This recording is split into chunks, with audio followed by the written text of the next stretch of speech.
పశ్చిమ బెంగాల్లో medico murder ఘటనపై ఆందోళనలు మరింత ఉధృతమవుతున్నాయి. కోల్కతాలో ఆర్జీకర్ హాస్పిటల్ ఘటనను నిరసిస్తూ పలు రాష్ట్రాల్లో నిరసనలు కొనసాగుతున్నాయి. మరోవైపు మెడికో మర్డర్ ఘటనపై కీలక పరిణామం చోటు చేసుకుంది.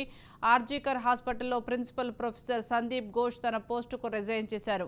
అటు దేశవ్యాప్తంగా పలు రకాల వైద్య సేవలను నిలిపివేసినట్లుగా federation of resident doctors association తెలిపింది. హాస్పిటల్స్ జూనియర్ డాక్టర్లకు భద్రతకు కేంద్రం ప్రోటోకాల్ రిలీజ్ చేయాలని ఫోర్డా డిమాండ్ చేసింది. అటు బాధిత కుటుంబానికి పరిహారం చెల్లించాలని కూడా ఫోర్డా స్పష్టం చేసింది. దేశవ్యాప్తంగా 3 లక్షల మంది నిరసనల్లో పాల్గొన్నారు.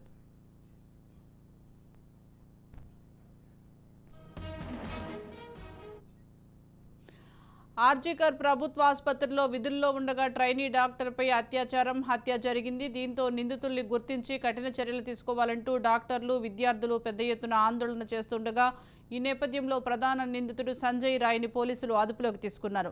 అయితే సంజయ్ రాయ్ తల్లి మాలతీ రాయ్ మాత్రం నా కొడుకు నిర్దోషి అని పోలీసుల ఒత్తిడితోనే చేయని తప్పును చేసినట్లుగా ఒప్పుకున్నాడని అన్నారు.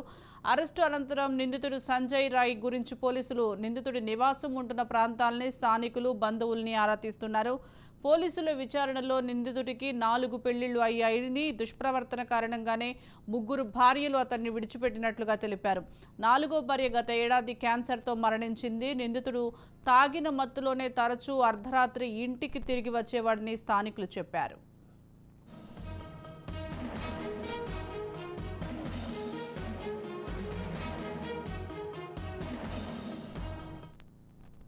మరోవైపు ట్రైనీ డాక్టర్ హత్యతో పశ్చిమ బెంగాల్ మమతా బెనర్జీ ప్రభుత్వం చర్యలకు ఉపక్రమించింది.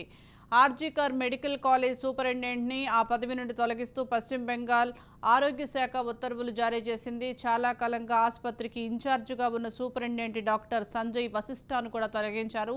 అతని స్థానంలో ఆసుపత్రి డీన్ బుల్బుల్ ముఖోపాధ్యాయను నియమిస్తూ ఉత్తర్వులు జారీ చేసింది. బాధ్యులైన వారిపై త్వరితగతిన చర్యలు తీసుకోవాలని, బాధితురాలికి న్యాయం చేయాలని డిమాండ్ చేస్తూ వైద్యులు, వైద్య విద్యార్థులు కొనసాగుతున్న నిరసనల మధ్య ఈ నిర్ణయం తీసుకుంది.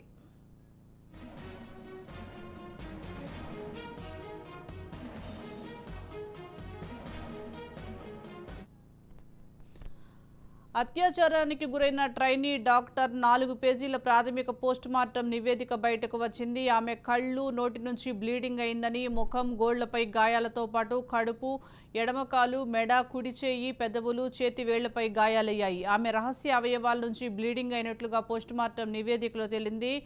ఆర్జీకర్ రెసిడెంట్ డాక్టర్ల డిమాండ్లను 24 గంటల్లోగా నెరవేర్చి న్యాయం చేయాలని, లేకపోతే వారికి సంఘీభావంగా దేశవ్యాప్తంగా ఉద్యమాన్ని ఉధృతం చేస్తామని అల్టిమేటం జారీ చేసింది. కేంద్ర ఆరోగ్య శాఖ మంత్రి జేపీ నడ్డాకు ఫోర్డా ప్రతినిధులు ఆదివారం ఈ మేరకు లేఖ రాశారు.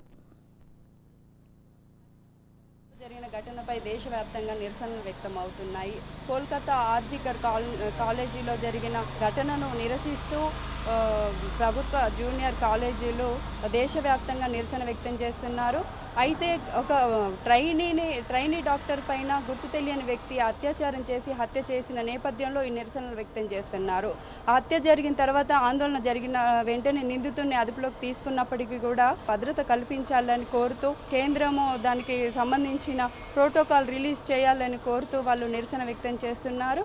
అయితే ట్రైనీ డాక్టర్ పైన అత్యాచారం జరగడానికి ఒక రక్షణ లేకపోవడం వల్లనే ఇలాంటి సంఘటనలు జరుగుతున్నాయనేసి డాక్టర్లు ఆందోళన వ్యక్తం చేస్తున్నారు. ప్రభుత్వ ఆసుపత్రుల్లో కూడా ఇలాంటి ఇన్సిడెంట్స్లు జరగడం, రక్షణ లేకపోవడం పైన ఇప్పటికే జేపీ నడ్డాకు కూడా వాళ్ళు లెటరు రాసినట్టు తెలుస్తుంది.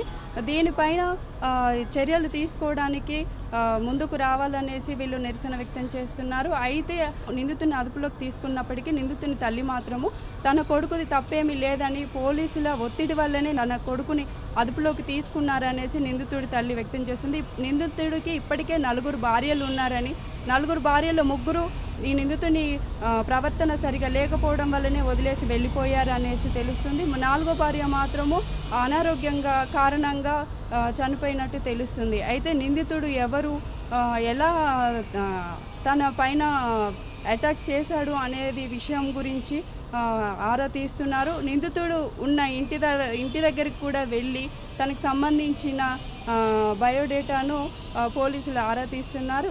ఈ నేపథ్యంలోనే నిందితుడి గురించి ఆరా తీస్తున్నప్పటికీ కూడా ఈ నిరసనలు వ్యక్తమవుతున్నాయి. తమకి ఎలాగైనా సరే ఆసుపత్రులలో డ్యూటీ చేయాలంటే రక్షణ కల్పించాలని కోరుతూ కేంద్రాన్ని వైద్యులు కోరుతున్నారు. అయితే ఈ ఘటనకు దేశవ్యాప్తంగా కూడా పలు రాష్ట్రాల్లోని వైద్యాధికారులు కూడా డిమాండ్ చేస్తున్నాయి కేంద్రాన్ని తమకు రక్షణ కల్పించాలనేసి. ఇప్పటికే ఆ కాలేజీకి సంబంధించి సూపరింటెండెంట్ని ఆ పదవి నుంచి తొలగించి వేరే వాళ్ళని నియమించినప్పటికీ కూడా ఇందులో కీలక పరిణామం కూడా చోటు చేసుకుంది.